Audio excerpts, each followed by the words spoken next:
The Voice Vista Podcast, venture by Pooja Prasoon. Welcome to Legal Heroes, podcast on candid legal conversations, an initiative by the Voice Vista Media House, where we bridge generations through conversations that decode law, celebrate legacy, and spark civic awareness. आजच्या पॉडकास्टमध्ये संपूर्ण कायदाविषयक समुदायासाठी प्रेरणास्त्रोत ठरलेल्या 2 सन्माननीय व्यक्तींचं स्वागत करताना आम्हाला अतिशय अभिमान वाटतो आहे. प्रथमतः आपल्यासोबत आहेत ॲडव्होकेट अविनाशजी भिडे, ज्यांनी 37 वर्षांहून अधिक काळ क्रिमिनल लॉ या विषयात स्वतंत्र आणि यशस्वी काम करून स्वतःचा ठसा उमटवला आहे. महाराष्ट्रातील कायदा क्षेत्रात त्यांचं नाव प्रामाणिकपणा, संघर्ष आणि सार्वजनिक सेवा यासाठी विशेष तत्वाने ओळखलं जातं. शिवाय anti corruption laws, medical negligence, organise crime control आणि कन्झ्युमर प्रोटेक्शन या विषयांचा त्यांचा विशेष अभ्यास आहे. 2.5 लाख वकिलांचं प्रतिनिधित्व करणाऱ्या bar council of Maharashtra and Goa या संस्थेचं अध्यक्षपद 2दा भूषणाचा सन्मान त्यांना प्राप्त झाला असून वकील भूषण आणि लाईफ टाईम अचिव्हमेंट अवॉर्ड अशा पुरस्कारांनी त्यांना गौरवण्यात आलं आहे. त्यांनी अभ्यासपूर्ण लिहिलेलं practical hints for criminal trial हे पुस्तक वकिली क्षेत्रात लोकप्रिय असून त्याची 2री आवृत्ती आता ऑल इंडिया रिपोर्टर नागपूर तर्फे प्रकाशित होत आहे. याशिवाय शिक्षण, संस्कृती आणि वारसा याची धुरा सांभाळताना सेंट्रल हिंदू मिलिटरी एज्युकेशन सोसायटीचं कार्याध्यक्षपद, कलानिकेतन, चित्पावन ब्राह्मण संघ, अखिल ब्राह्मण मध्यवर्ती संस्था अशा मान्यवर संस्थाचे ते विद्यमान अध्यक्ष आहेत. सिव्हिल कायदा क्षेत्रातील एक अभ्यासू आणि प्रगल्भ व्यक्तिमत्व ॲडव्होकेट उदय दत्तात्रय कुलकर्णी यांच्याशी. मालेगाव या गतिशील शहरात एका मध्यमवर्गीय सुसंस्कृत कुटुंबात जन्म. सुरुवातीचे शिक्षण हे मालेगावमध्येच. वडील वकिली व्यवसायात असल्याने त्यांना आपसुकच कायद्याविषयी उत्सुकता आणि आवड निर्माण झाली.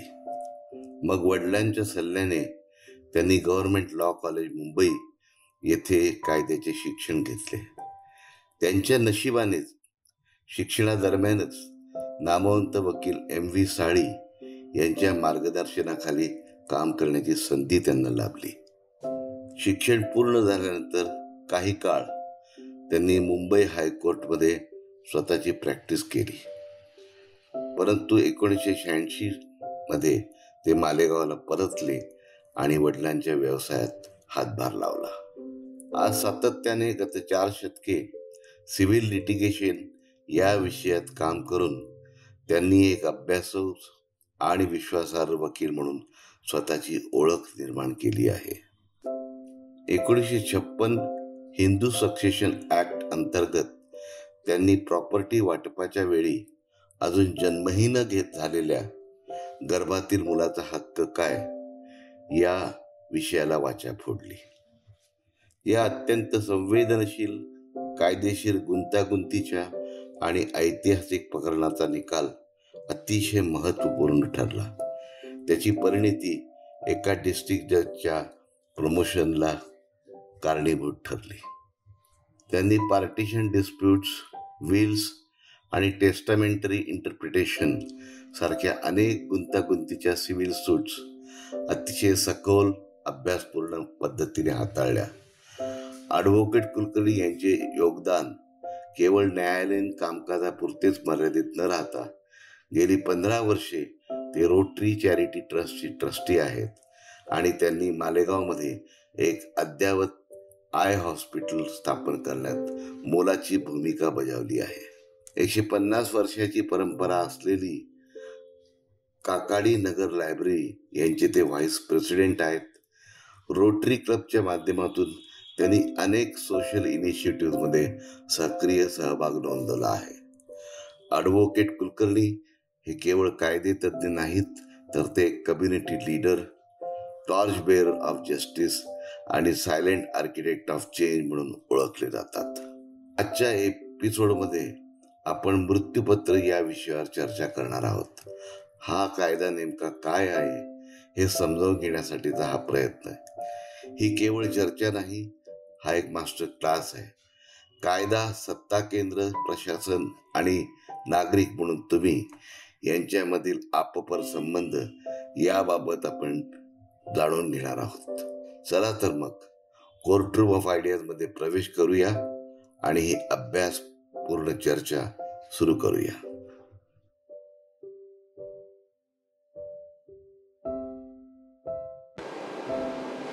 नमस्कार. व्हॉइस विस्टाच्या सर्व प्रेक्षक आणि श्रोत्यांना मी ॲडव्होकेट अविनाश भिडेचा नमस्कार.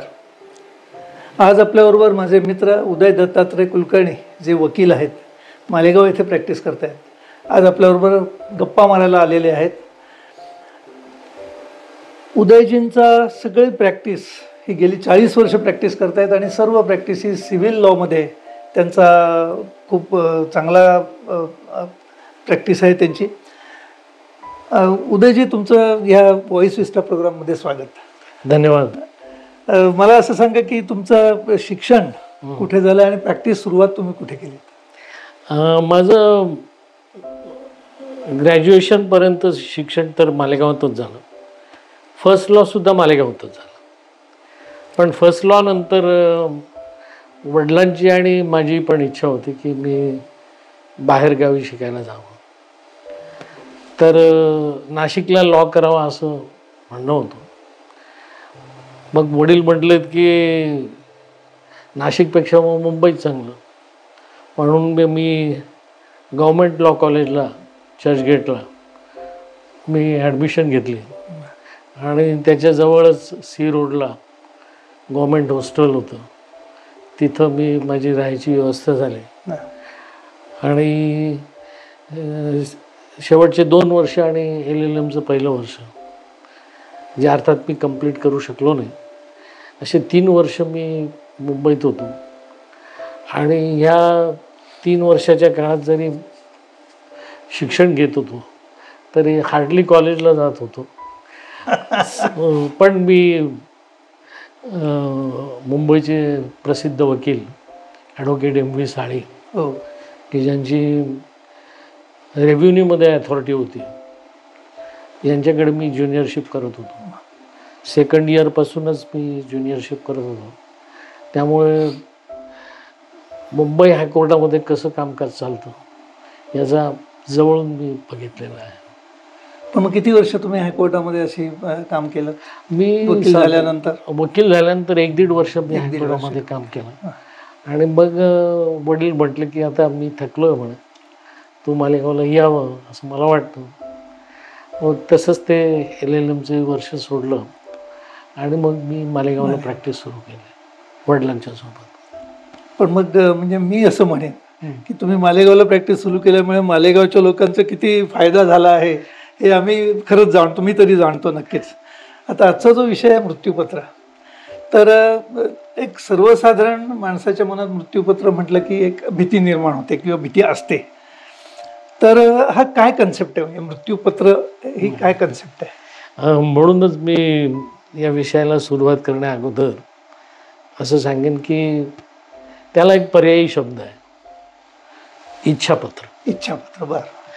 आपण मृत्यूपत्र न म्हणता इच्छापत्र त्याला म्हणावं. आणि या इच्छापत्राच्या संदर्भाने आपण इथं चर्चा करूया. इच्छापत्र म्हटल्यावर थोडंसं माणूस रिलॅक्स होतो, कारण मृत्यूपत्र म्हटल्यानंतर तो एक असा मृत्यूचा किंवा त्याच्याशी काहीतरी संबंधित मनात मृत्यूबद्दल भीती असतेच. आणि त्यामुळे त्या संबंधाने बोलायला लोक घाबरतात किंवा मनमोकळेपणाने बोलत नाही. परंतु मृत्यूपत्र किंवा आपण आता त्याला इच्छापत्र म्हणू, 60 नंतर प्रत्येकाने इच्छापत्र करावं असं मला वाटतं. विशेषतः ज्यांच्या स्वकष्टाची मिळकती भरपूर आहेत त्यांनी तर नक्कीच करावं. आत्ता जे आपण म्हणालात की 60 नंतर तरी विशेषतः करावा, म्हणजे काय त्याला म्हणजे आपण असं म्हणतो साधारणतः की 60 नंतर उत्तर काळ सुरू होतो आणि म्हणून मग आपल्या वयाचा काय, आता ह्या सगळ्या 60 मारीच्या युगामध्ये वयाचा किंवा याचा भरोसा नसतो. त्यामुळे तब्येत चांगली असताना, सगळं व्यवस्थित असताना, आपण शारीरिकदृष्ट्या मानसिकदृष्ट्या सक्षम असताना आपण ते जर इच्छापत्र केलं तर ते जास्त योग्य आहे. हे खूप छान आपण सांगितलं. कारण काही वेळेला आपण वकील म्हणून सल्ला देतो की आपण मृत्यूपत्र करून ठेवा, तर एकदम काही वेळेला लोक चिडून जातात किंवा मृत्यूपत्र का बरं, मला काही अजून धाड भरली. त्यामुळे आपण जे म्हणालात की काहीही झालेलं नसलं आणि ती तुम्ही चांगले असलात तरी आपण इच्छापत्र करून ठेवायला. आणि त्यातल्या त्यात मी जे आता हा मुद्दा सांगितला की वडिलोपार्जित प्रॉपर्टीचं जे इच्छापत्र आहे त्याच्या संबंधी मर्यादा आहे. म्हणजे तुम्ही तुमच्या वडिलोपार्जित इस्टेटीमध्ये तुमचा स्वतःचा जो हिस्सा आहे तेवढ्या पुरतच तुम्हाला ते मृत्यू इच्छापत्र करता येतं. मी एक त्याच्या आधी थोडंसं आपण एक स्टेप आधी येऊ आणखीन. आता आपण सांगितलं की मृत्यूपत्र 61 वर्ष झाल्यानंतर तरी करायला पाहिजे प्रत्येकाने, मग प्रॉपर्टी स्वतःची असो वडिलोपार्जित असो वॉटेवर. पण हे का बनवावं, म्हणजे का बनवायला पाहिजे, पण का पाहिजे ह्याचाही थोडासा खुलासा आपण. एकदम महत्वाचा प्रश्न. आपली मुलं कितीही चांगली असली, संस्कारी असली, तरी मिळकतीचा मोह हा कोणाला सुटत नाही. आणि आपल्या मृत्यूनंतर आपल्या वारसांमध्ये, मुलांमध्ये, मुलींमध्ये भांडणं होऊ नये, वाद निर्माण होऊ नये, प्रॉपर्टीच्या संबंधाने डिस्प्यूट निर्माण होऊ नये, किंवा तुला इतकं का दिलं, तू मला इतकं का, असं जे काही सगळे भविष्यातले जे काही तंटे बखेडे आहेत ते टाळण्यासाठी आणि आपल्या पत्नीच्या सोबत जर तुम्ही ते जॉईंट मृत्यूपत्र करून घेतलं तर ते अजून चांगलं. आता बरीचशी जी जॉईंट मृत्यूपत्राची जी संकल्पना आली आहे त्याच्याप्रमाणे तुम्हाला जॉईंट मृत्यूपत्रही करता येतं. आणि मग त्यामुळे असं होतं की आपल्या मुलांमध्ये तुम्ही असेपर्यंत तर चांगले संबंध असतातच, परंतु मृत्यूनंतर बऱ्याच वेळा त्याच्यामध्ये या मिळकतीच्या मोहापायी थोडेसे वाद निर्माण होऊ शकते, होण्याची शक्यता असते. आणि जर तुम्ही लिहून ठेवलेलं असते तर साधारणतः मुलांमध्ये वाद होत नाही. नाही, बाबांनी लिहून ठेवलेलंच आहे, तशी त्यांची इच्छा आहे, त्याला आपल्याला द्यायला पाहिजे. आणि म्हणून मग आपण असं मला वाटतं की प्रत्येकाने 60 नंतर तरी इच्छा करायला पाहिजे, लिहून ठेवायला. म्हणजे आपण जे सांगता की आपल्या मृत्यूनंतर काही वादविवाद होऊ नयेत आणि आपल्या प्रॉपर्टीची विल्हेवाट म्हणा किंवा व्यवस्था स्मूथली लागावी, असं. म्हणजे त्याच्यातला आणखीन एक मला असं वाटतं की आपण जन्मभर काबाड कष्ट करून मिळवलेली संपत्ती असते, ती कोणा चोरापोरावारी जाऊ नये. समजा वारस असले तर, वारस नसले तरी ते एखाद्या चांगल्या संस्थेला जाईल, त्याचं चांगल्या कामासाठी उपयोग होईल. ही आपल्या मृत्यूनंतर आपण ती काळजी आधीच घेतली पाहिजे, म्हणून हे इच्छापत्र. आणि दुसराही भाग असा की जर त्याच्यामध्ये स्पष्टता नसेल तर कोर्टात तंटे बखेडे निर्माण होतील आणि तुमच्या आमच्या सारख्यांची खिसी भरली जाते. त्याच्यापेक्षा त्यांनी इच्छापत्र लिहून ठेवावं आणि सगळे जे पुढचे प्रश्न आहेत ते कसे सोपे होतील हे बघावं असं मला वाटतं. बरोबर. आता ही जी मृत्यूपत्र असतात ती किती प्रकारची असतात? म्हणजे मृत्यूपत्र 2 प्रकारचे असतात. एक प्रिव्हिलेज मृत्यूपत्र म्हणतो आणि एक अनप्रिव्हिलेज मृत्यूपत्र म्हणतो. तसा प्रिव्हिलेज मृत्यूपत्राचा आपला फारसा काही संबंध नाही. प्रिव्हिलेज मृत्यूपत्र हे बॉर्डरवर जे सैनिक लढत असतात हो. त्यांच्यासाठी ते आहे की लढता लढता त्या सैनिकाला गोळी लागली आणि त्याला असं वाटायला लागलं की आपलं आता काहीतरी आपण सांगितलं पाहिजे, आपल्या याची व्यवस्था केली पाहिजे. शेजारच्या सैनिकाला तो त्याची इच्छा, तोंडी इच्छा सांगतो. ती जी तोंडी इच्छा सांगितलेली आहे ते त्याचं इच्छापत्र आहे आणि त्याला प्रिव्हिलेज मृत्यूपत्र असं संबोधलं जातं आणि त्याला वेटेज असतं. त्याला जे अनप्रिव्हिलेज मृत्यूपत्राची, इच्छापत्राचे जे स्ट्रिक्ट नियम आहेत ते त्याला लागू नाही. परंतु सर्वसामान्य माणसासाठी जे इच्छापत्र असतं त्याला अनप्रिव्हिलेज विलेज म्हणतात. त्या अनप्रिव्हिलेज इच्छापत्रासाठी पहिली गोष्ट म्हणजे ते लेखी असावं आणि ते कमीत कमी 2 साक्षीदारांसमक्ष ते केलेलं असावं आणि त्या 2 साक्षीदारांसमक्ष मृत्यूपत्र करणाऱ्यांनी सही केली पाहिजे आणि त्या मृत्यूपत्र करणाऱ्याच्या समक्ष साक्षीदारांची. पण म्हणजे त्या मृत्यूपत्राच्या खाली अशी एंडोर्समेंट पाहिजे म्हणजे साक्षीदारांनी पण लिहिलं पाहिजे की मी यांच्या समक्ष सही करतोय, मृत्यूपत्र करणाऱ्यांनी पण की माझ्या समक्ष साक्षीदारांनी सही केली, त्याचा आता मी सही करतोय.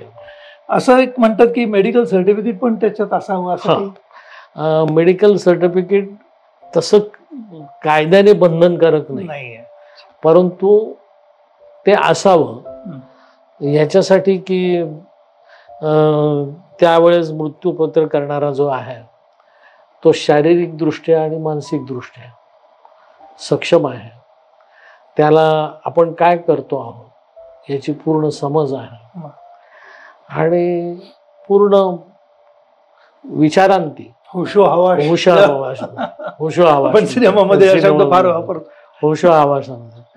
आपण तो ते इच्छापत्र लिहून ठेवतोय.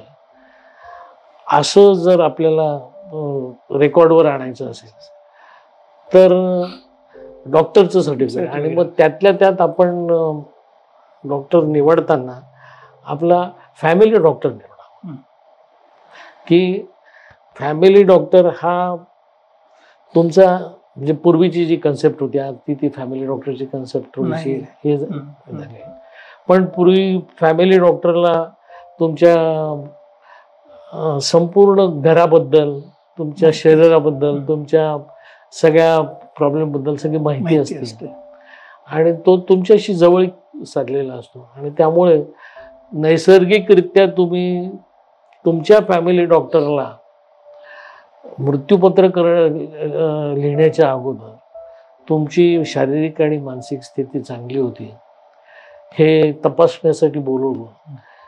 हे त्या इच्छापत्राला वेटेज देतं आणि त्याच्यामुळे तुम्हाला पुढं ते इच्छापत्र साबित करायला सोपं जातं. म्हणजे यदा कदाचित समजा ते मृत्यूपत्र चॅलेंज झालं पुढे आपल्या पश्चात तर मग डॉक्टरही येऊन सांगतात की नाही तो व्यवस्थित होता, मानसिक दृष्ट्या संतुलित होता आणि माझ्याशी चांगलं बोलत होता, तब्येतही बरी होती. त्याचप्रमाणे ते 2 साक्षीदारही साक्ष देतात की आमच्या समक्ष त्यांनी सही केली. असं नाही झालेलं की कोणीतरी बळजबरीने त्याला सही करायला लावली किंवा असं. म्हणून मध्ये साक्षीदार आणि डॉक्टरची गरज आहे. तर इथं साक्षीदारांच्या संदर्भात अजून एक महत्वाची आपण काळजी घ्यावी की इच्छापत्र ही जी गोष्ट आहे ती तुमची खूप अशी पर्सनल गोष्ट आहे. ती पर्सनल गोष्ट करताना तुम्ही असे त्रयस्थ इसम साक्षीदार म्हणून बोलवले तर ते थोडंसं शंकास्पद होऊ शकतं. त्यामुळे इच्छापत्र करताना नेहमी जे साक्षीदार तुम्ही बोलवणार आहात ते तुमचे जवळचे, तुमच्याशी संबंधित असलेले आणि विशेषतः ज्यांच्याशी तुम्ही तुमचं मन मोकळं करू शकता अशा व्यक्तींचा तुम्ही साक्षीदार म्हणून निवड केली पाहिजे. विशेषतः तुमचा शालक असेल किंवा मेहुणे असतील किंवा भाचा असेल, ज्यांच्याबरोबर आपुलकीचे संबंध आपुलकीचे आणि त्यालाही आपल्या फॅमिलीची माहिती आहे. पण असं गरज आहे का की साक्षीदारांना मृत्यूपत्रात काय लिहिलेलं आहे हे माहिती असण्याची आवश्यकता आहे? त्यांनी अशी इच्छा व्यक्त केली इथपर्यंत सांगायला त्यांनी पाहिजे. त्याने प्रॉपर्टीचा तपशील सांगितला पाहिजे असं नाही, परंतु त्याने अशी इच्छा व्यक्त केली इथपर्यंतचा तेवढ्यापुरतं पुरेसं आहे. आणि अजून एक महत्वाचा त्याचा एक मुद्दा असा की साक्षीदार निवडताना मध्यम वयाचे साक्षीदार तुम्ही निवडले पाहिजे. हो, बरोबर. कारण मृत्यूपत्र ही जी गोष्ट आहे ही वाद निर्माण होण्यासाठी 10-20 वर्ष निघून जातात.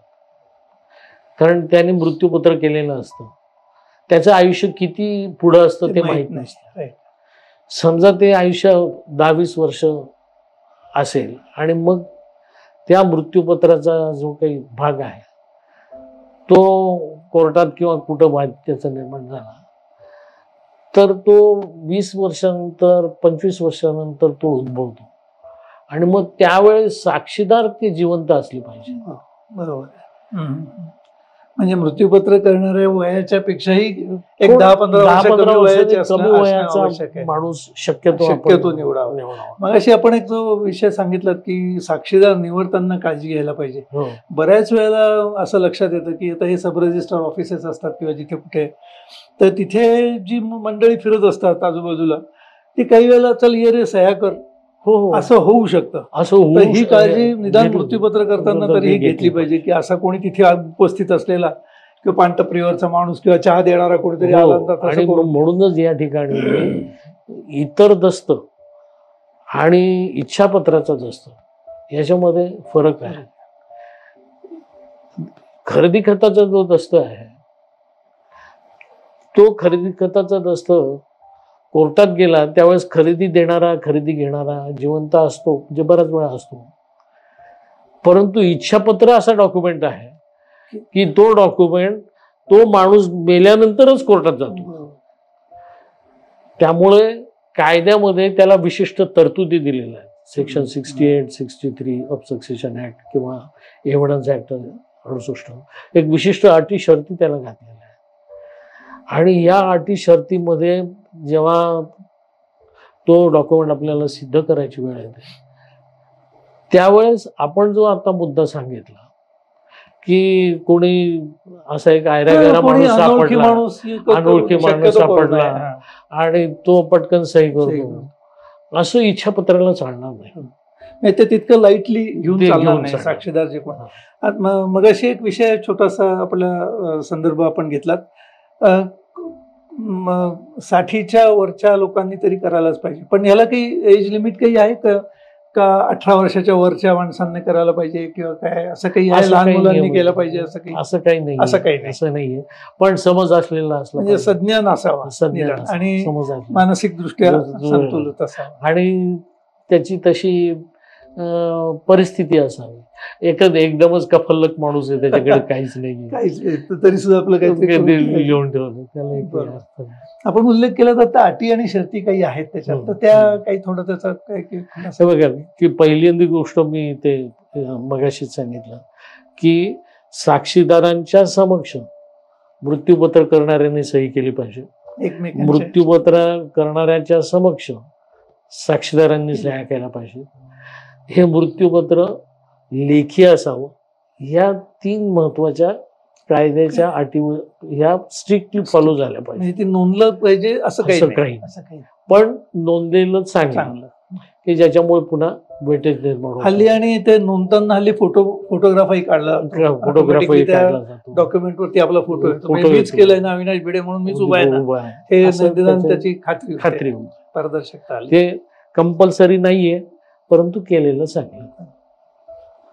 कारण खूप जणांच्या मनामध्ये मृत्यूपत्र हा विषय म्हटला की एक तर भीती असते, आपण सुरुवातीला बोललो प्रमाणे, आणि मग ते कसं करायचं मग कशाला करायचं, मी एवढंच जाणार आहे का, मला अजून तर काही झालेलं नाही. तर हा विचार न करता जर आपली प्रॉपर्टी असेल, स्वकष्टाचीच असेल किंवा आपल्या वडलो प्रॉपर्टी आपल्या हिश्श्याला आलेली असेल किंवा आपला हिस्सा अनडिवायडर असेल, तर त्या हिश्श्यापुरतं हे आपल्या मृत्यूच्या नंतर काय त्या हिश्श्याची व्यवस्था लावायला पाहिजे हे आपण आपल्या म्हणजे आपण निदान एक समाधानी असतो की मी माझ्या प्रॉपर्टीची, माझ्या पत्नीची, माझ्या मुलांची व्यवस्था लावून ठेवलेली आहे. खूप चांगला मुद्दा आपण आणि मला इथं अजून एक गोष्ट सांगावीशी वाटते की शक्यतो वकिलाचा सल्ला घ्यावा. कारण काय होतं की बऱ्याच वेळा असं होतं की जे बारकावे असतात ते बारकावे मृत्यूपत्र करणाऱ्याच्या लक्षात येत नाही किंवा ज्याच्या लाभात ते मृत्यूपत्र झालेलं आहे त्याला त्याचे पुढे भविष्यात तोटे सहन करावे लागतात. म्हणजे काही वेळा असं होतं की मृत्यूपत्र करताना शक्यतो बेनिफिशियरी जो आहे तो तिथे नसावा.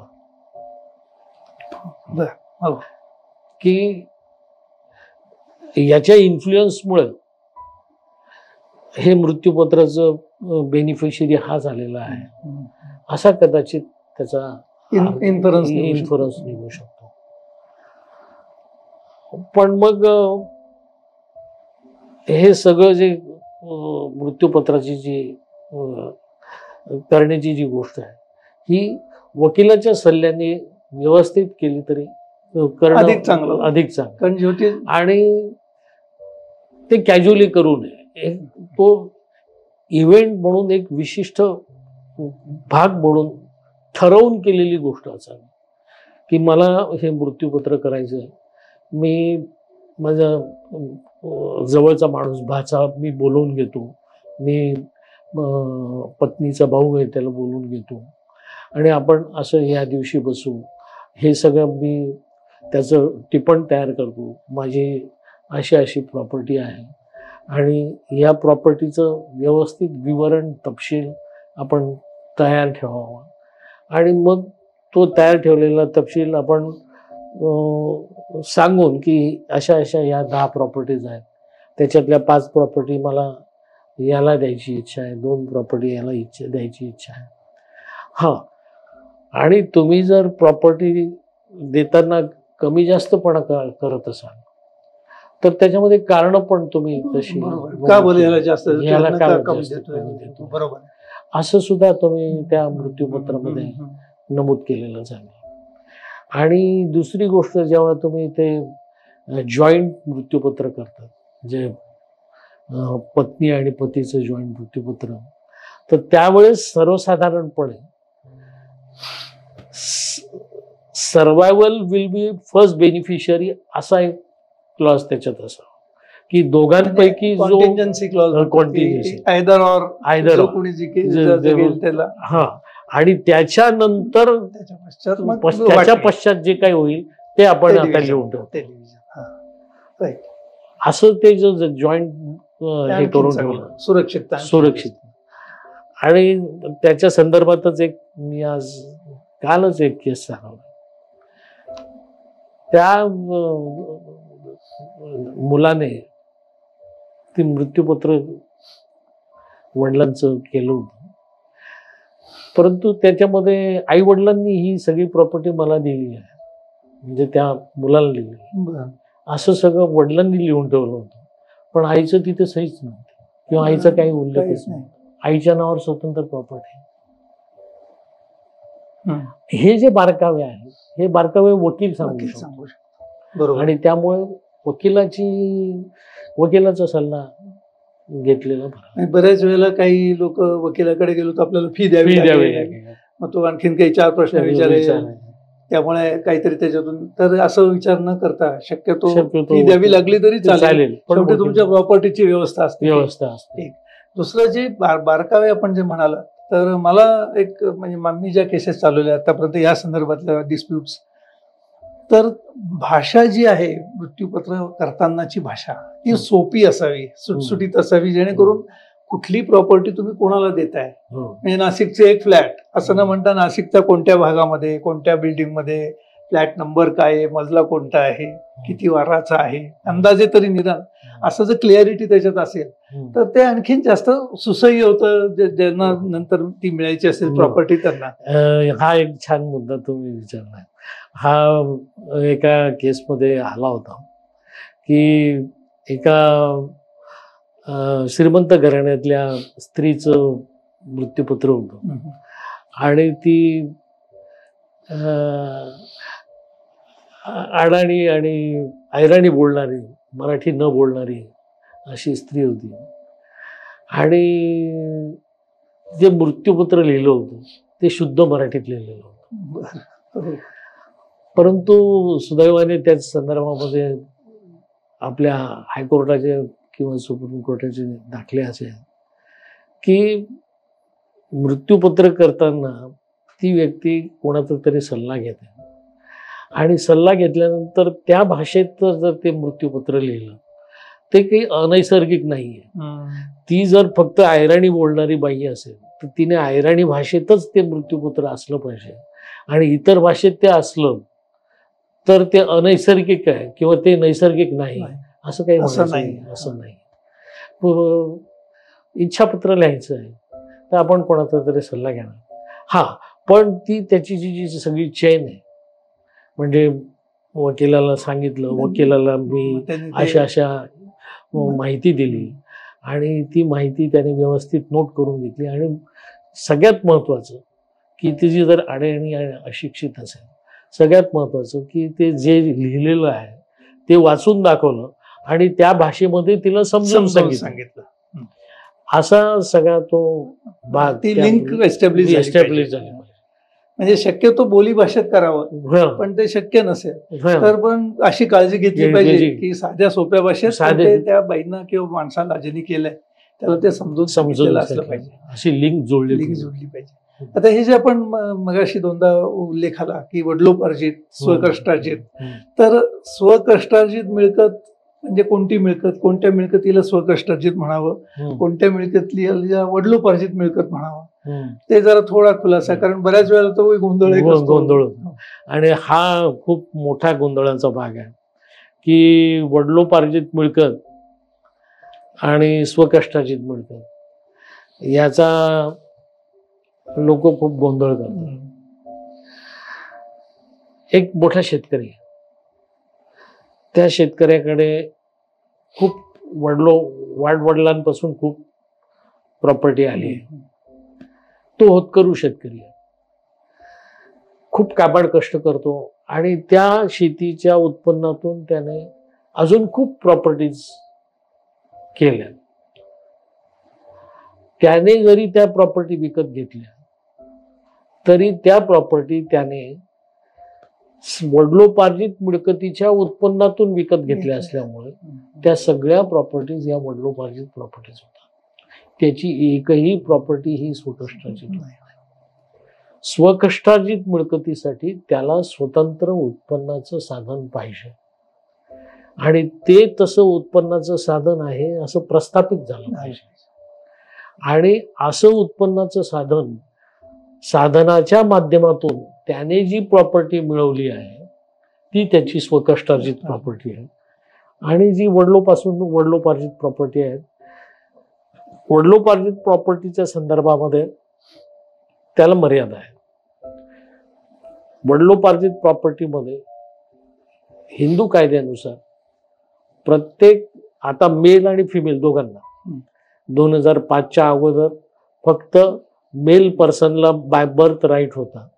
आता 2005 पासून बाय बर्थ मुलीला आणि मुलाला सारखा आणि जन्मताच त्यांना हिस्सा मिळतो. म्हणजे वडिलोपार्जित प्रॉपर्टीमध्ये वडिलांच्या सोबत त्याची मुलं हे सहहिस्सेदार असतात. तो एकटा मिळकतीचा मालक नसतो, तो कर्ता असतो. त्याला त्या मिळकतीची व्यवस्था करण्याचा अधिकार आहे पण ती त्याची एकट्याची प्रॉपर्टी नसते. त्यामुळे इच्छापत्र करताना त्याला जर त्याच्या स्वतःच्या हिश्श्याचं जर काही इच्छापत्र करायचं असेल तर तो करू शकतो, की त्याचा जर 1/5 हिस्सा असेल तर त्या 1/5 हिस्साचं कसं विल्हेवाट लावावं हे सांगण्याचा त्याला अधिकार आहे. परंतु उरलेल्या 4/5 हिस्साबद्दल तो बोलू शकत नाही किंवा लिहू शकत नाही, आणि लिहिलं तरी ते कायदेशीर बंधनकारक नाही. हा, परंतु स्वकष्टार्जित मिळकतीच्या बाबतीमध्ये तो त्याच्या इच्छेप्रमाणे कोणाला कितीही काहीही प्रमाणात तो ती मिळकत आपल्या इच्छापत्रामध्ये नमूद करू शकतो. थोडस एक म्हणजे खुलासा म्हणून, आता वडिलोपार्जित मिळकत आहे माझी, पूर्वापार चालत आलेली आहे, त्याच्यातूनही मी आपण म्हणालात त्याप्रमाणे काही प्रॉपर्टी शेती विकत घेतलेली आहे किंवा काहीतरी, आणि सायमल्टेनियसली मी बँकेतही नोकरी करतोय, आणि बँकेतल्या पगारावरती मी कर्ज काढून त्या पैशांमधून मी माझा फ्लॅट विकत घेतला. बरोबर. तर तो फ्लॅट साठी जर माझ्या वडिलोपार्जित प्रॉपर्टी मधल्या पैशांचा वापर केलेला नसेल, तर तो फ्लॅट माझी स्वकष्टार्जित मिळकत. 100%. कारण न्यूक्लियस जो आहे तो मी क्लिअरली दाखवू शकतो की मला हा पगारातून पैसे कट होत आहेत, हप्ते मी पगारातून भरलेले आहेत, एकही पैसा बाहेरचा नाही. बरोबर. म्हणजे जरी मी वडिलोपार्जित प्रॉपर्टीचा हिस्सेदार असलो तरी मी माझी स्वकष्टार्जित मिळकत घेऊ शकतो, पण ती मात्र दाखवता आली पाहिजे, जेणेकरून तुम्हाला स्वतंत्र उत्पन्नाचं साधन असलं पाहिजे, आणि त्या उत्पन्नाच्या साधनातून तुम्ही स्वतंत्रपणे ती प्रॉपर्टी घेतली आहे हे प्रस्थापित झालं. तर आता विल करताना मग आता आपण मगाशी म्हटलं की कोणती कोणती काळजी घेतली पाहिजे. तर एक गैरसमज असतो की स्टॅम्प पेपरवर आलं पाहिजे, साध्या कागदावर घेतलं पाहिजे, असं काही आहे बंधन? काही त्याला आहे? तसं काही बंधन नाही. तुम्ही ते साध्या कागदावरही घेतलं पाहिजे, घेतलं तरी चालेल, स्टॅम्प पेपर लिहिलं तरी चालेल, ते तुम्ही नोटराईज केलं तरी चालेल, तुम्ही रजिस्टरही केली तरी चालेल. अट एवढीच की 2 साक्षीदार पाहिजे, आणि 2 साक्षीदारांसमक्ष एकमेकांच्या सह्या झाल्या. आता हे जे आपण एवढी सगळी काळजी घेतो आपण, तर हे म्हणजे साबित जर करायची वेळ आली कोर्टामध्ये, तर मग त्याचं एक थोडक्यात, कारण ह्या वकिली भाग आला सगळा, याच्यात इतक्या खोलात आपल्याला शिरता येणार नाही, परंतु तरी सुद्धा साबित करताना समजा मला माझ्या वडिलांचं मृत्यूपत्र मला साबित करायचंय, तर मग मी वकिलाला काय काय माहिती द्यायला पाहिजे, काय काय गोष्टी त्यांना दिल्या पाहिजे? तर वकिलाकडे गेल्यानंतर मृत्यूपत्राच्या आधारे तुम्हाला ती प्रॉपर्टी मिळाली आहे हे दाखवण्यासाठी तुम्हाला मुख्यतः मृत्यूपत्राचा जो इव्हेंट आहे तो नक्की कसा घडला याचा तपशील तुम्ही वकिलाला पूर्ण दिला पाहिजे. कसं आहे माहिती का की मृत्यूपत्राचा दस्त हा खूप साशंकतेने बघितला, आणि त्यातल्या तर तो चॅलेंज झाला अजूनच की, आणि मग ती जर साशंकता निर्माण झाली तर मग त्याचा ट्रस्टवर्दीनेस किंवा हे निर्माण होऊ शकतो. त्यामुळे सुरुवातीपासून त्या मृत्यूपत्राचा इव्हेंट हा तपशीलवार तुम्ही वकिलाला सांगितला पाहिजे. त्याच्यामध्ये कुठेही लॅकोना असावा किंवा ती लिंक तुटली नसावी किंवा कुठं असा शंका निर्माण होईल अशा गोष्टी त्याच्यात नसाव्यात. आणि संपूर्ण लिंक किंवा इव्हेंट कसा घडला असा तपशीलवार तो सगळा विचार तुम्ही वकिलापुढे मांडला पाहिजे. आणि मग वकिलाने ते मृत्यूपत्र सिद्ध करण्यासाठी 2 साक्षीदारांपैकी एका साक्षीदाराची साक्ष, कमीत कमी एका साक्षीदाराची साक्ष घेतलीच पाहिजे. आता या ठिकाणी बऱ्याच वेळा असं होतं की दोन्ही साक्षीदार हयात नाही, मग त्याच्यासाठी वेगळे पर्याय सेक्शन 69 मध्ये दिलेले आहे. मग ज्याचं हे मृत्यूपत्र गेले त्या साक्षीदारांच्या सह्या ओळखणारे जे काही इतर लोक आहेत ते इनडायरेक्ट मेथड आहे, ती खूप क्लिष्ट मेथड. क्लिष्ट मेथड आहे.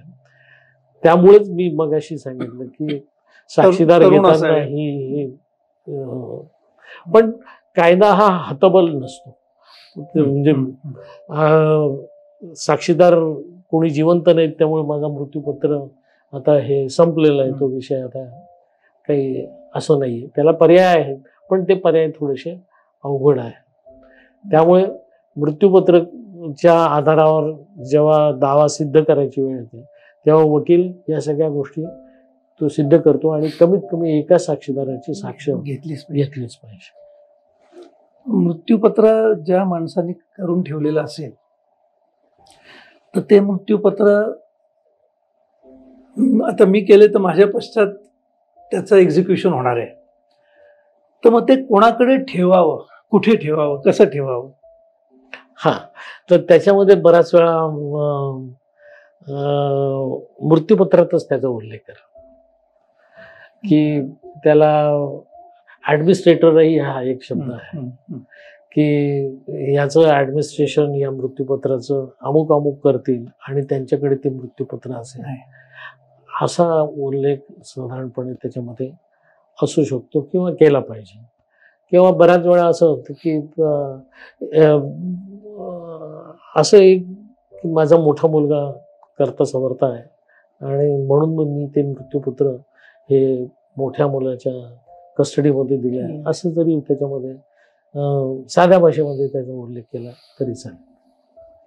ते सील्ड असावं का नुसतं एखाद्या पाकिटामध्ये ठेवलं? काही सील्ड असले तर चांगलं, म्हणजे ते रिक्वायरमेंट रिक्वायरमेंट सील्ड असलंच पाहिजे. सील्ड असलंच पाहिजे. कारण आपल्याला काय म्हणजे मी का प्रश्न विचारला, कारण बऱ्याच वेळेला सिनेमा सिरियल्स मध्ये काय काय दाखवतात तुमच्या समोर उघडतोय, 4-5 जण समोर बसले, असं काही नाही. म्हणजे ते वकिलाकडेच ठेवलं पाहिजे किंवा बऱ्याच वेळा असं होतं की मृत्यूपत्र ज्याने करून ठेवलेलं असतं तो त्याच्या तिजोरीत ठेवून देतो आणि जे खरोखर जर सालस मुलं असतात त्यांना माहिती पण नसतं की वडिलांनी मृत्यूपत्र करून ठेवलं, हे माहिती पण नसतं. आणि मग मृत्यूपत्र ते वडील जातात आणि मग केव्हा तरी जुन्या कागदपत्रामध्ये ते सापडतात आणि मग तेव्हा तिथून ते सुरू होतं. हे देखील नैसर्गिक आहे, असं होऊ शकतं. त्यामुळे ते तशाच पद्धतीचं असलं पाहिजे अशी काही आवश्यकता नाही.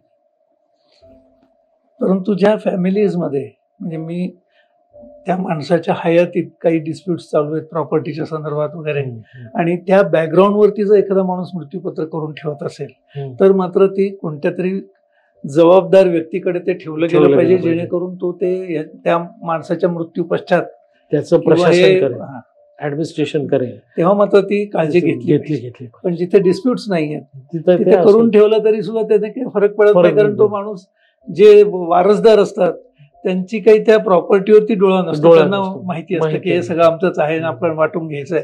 त्यामुळे मृत्यूपत्र करून ठेवलंय का, मग ते शोधारी बाबा हे हा विषय नसतो. त्यामुळे ते पण ही काळजी मात्र जर डिस्प्यूट्स असतील तर मात्र घेतली पाहिजे काळजी. एक नेहमी म्हणजे मी जो माझा आता क्रिमिनल लॉ असल्यामुळे पण तो वाचता काही वेळेला ते आर्मचेअर रूल असा काहीतरी एक विषय नेहमी येतो. रूल ऑफ आर्मचेअर रूल ऑफ आर्मचेअर हा मृत्यूपत्राचा एक खूप इंटरेस्टिंग असा सब्जेक्ट आहे की मृत्यूपत्रासंबंधीचा डिस्प्यूट कोर्टात गेला, कोर्टापुढे सगळे पुरावे आले, जो मृत्यूपत्र शाबित करणारा आहे तो साक्षीदार तपासतो, तो सगळी परिस्थिती कोर्टापुढे आणतो आणि ते मृत्यूपत्र कसं लिगल आहे आणि कसं खरोखर त्या माणसाची अशीच इच्छा असली पाहिजे असं प्रस्थापित करण्याचा प्रयत्न करतो. समोरची जी व्यक्ती आहे ही ती व्यक्ती तुमच्या फौजदारी कायद्यानुसार जो थोडासा तिथं लागू होतो की तिथं फक्त शंका निर्माण करतो, डाऊट निर्माण करतो. अगदी बियॉन्ड रिजनेबल डाऊट हा शब्द जरी नसला तरी त्याच्याशी जवळीक साधणारा हा मुद्दा आहे की म्हणजे preponderance of probabilities, probable हे आहे, probable ते आहे. याच्या पलीकडे जाऊन काही वेळेस ते आपल्याला सिद्ध करावं लागतं की प्रतिवादी त्या संदर्भात फक्त शंका निर्माण करतो आणि त्याच्यात भाग निर्माण. मग यावेळेस रूल ऑफ आर्मची येतो की जज हा त्या मृत्यूपत्र करणाऱ्याच्या आराम खुर्चीत बसलाय असं गृहीत धरायचं. साध्या भाषेत आपण म्हणतो तू त्याच्या शूज मध्ये जाऊन उभा राहिला की त्याने त्याच्या खुर्चीत बसायचं आणि त्याने विचार करावा की हे असं खरोखर याने केलंय का, होऊ शकतं का, याची खरोखर अशी इच्छा होती का, आणि हे सगळं जे काही पुरावा कोर्टासमोर आलेला आहे हा सगळा सुसंगत आहे का समोरच्या पार्टीने ज्या काही शंका निर्माण केलेल्या आहेत त्या शंकांना कुठं जागा आहे का, असं सगळा तो त्याच्या खुर्चीत बसून शांततेने विचार करणं याला रूल ऑफ आर्मचेअर असं. आणि मग त्या अँगलने त्याने त्याच्यावर जजने विचार करावा आणि सगळ्या पुराव्याचा साकल्याने विचार करून मग त्यांनी जजमेंट द्यावं. म्हणजे ज्याला मृत्यूपत्र सिद्ध करायचं आहे त्याच्या फेवर मध्ये त्यांनी इतकी सर्कमस्टान्सेस कोर्टापुढे ठेवली गेली पाहिजे त्याच्याकडनं की कोर्ट त्याच्या खुर्चीत जाऊन बसून ह्या सगळ्या सर्कमस्टान्सेसच्या बॅकग्राऊंड वरती विचार करू शकेल की हे अरे असंच असलं पाहिजे. खूप छान कन्सेप्ट आहे की रूल ऑफ आर्मचे. बऱ्याच वेळेला वाचण्यात येते पण त्याचा असा अर्थ आपण जो सांगितला तो त्याचा आत्ता क्लिअर झाला. आपल्या ह्या एवढ्या प्रॅक्टिसमध्ये अशा काही म्हणजे थोडंसं आपण प्रेक्षकांना प्रबोधन व्हावं म्हणून पण काही गमतीशीर अशा काही मृत्यूपत्राच्या संदर्भात काही केसेस आपल्याला काही सांगता येतील, काही एक दोन गोष्टी? किंवा आताच एक केस आला की शिक्षक लोकांना, एक शिक्षक होता त्याला असं वाटत होतं की मृत्यूपत्र संबंधी सगळं जे आहे ते मला खूप माहिती आहे. आणि वडिलांना कॅन्सर झालेला, कॅन्सरने ते 8 दिवसात वारले, परंतु कुठंतरी वाचलं असेल. आणि मग सगळ्यांना बोलवून घेतलं, सगळं मृत्यूपत्र कागद तयार केला. अरे पण वडील कॅन्सरने आजारी आहे हे सगळं प्रस्थापित झालेलं आहे आणि तू डॉक्टर तपासत नाही, तू डॉक्टर आणत नाही. म्हणजे त्यांची खरंच शारीरिक आणि मानसिक परिस्थिती हेच नाही आलं. काळजी तेवढी पण घेतली पाहिजे आणि थोडासा एक कॉमन सेन्स जो असतो तो आपला. म्हणून मी मगाशी म्हटलं की आपण वकिलाचा सल्ला घेतला तेवढं काळजी, ही पण काळजी घेतली पाहिजे की आपलं जे मृत्यूपत्र करायचं आहे ते व्यवस्थितच झालं पाहिजे आणि ते पुढे टिकलं पण पाहिजे. तेवढ्यासाठीच आपण लिहून ठेवतो, अदरवाईज लिहायची काही गरज. खूप छान. आणि आपल्याला म्हणजे या मृत्यूपत्राविषयी माझ्याही काही कन्सेप्ट खूप छान आता क्लिअर झाल्या. मला खरंच आशा वाटते की आपल्या सगळ्या प्रेक्षकांचं पण त्याच्यातून काही शंका निरसन झालेलं असेल. आपण इथे आलात, खरं तर आता आपण बरीच मोठी ट्रिप करून आलेला आहात, तरी सुद्धा वेळात वेळ काढून इथे आलात आणि व्हॉइस विस्टामध्ये जॉईन झालात याबद्दल मी आपले खूप खूप आभार मानतो. धन्यवाद. आपलाही आभारी आहे. मला आपल्या माध्यमातून माझं म्हणणं सांगण्याची संधी मिळाली आणि इच्छापत्र संबंधी 2 गोष्टी लोकांपर्यंत जातील, त्या आपल्या माध्यमावर जातील अशी मला आशा आहे. धन्यवाद. धन्यवाद. Thank you. Thank you for tuning into the voice vista podcast. आप और भी इंटरेस्टिंग शो सुन सकते हैं thevoicevista.in पर. ये शो कॉन्सेप्चुअलाइज किया है पूजा प्रसून ने, प्रोड्यूस किया है द वॉइस विस्टा ने. गेस्ट कोऑर्डिनेशन में हमारे साथ रही सुनीता जी चौहान. डिजाइन किया है टीम क्रिएटर्स डेन ने. साथ ही एडिटिंग और प्रोडक्शन के लिए धन्यवाद टीम लर्निंग बी को. प्रोमो वॉइस दिया है राहुल ढोले ने. लाइक, फॉलो और सब्सक्राइब करना ना भूलें.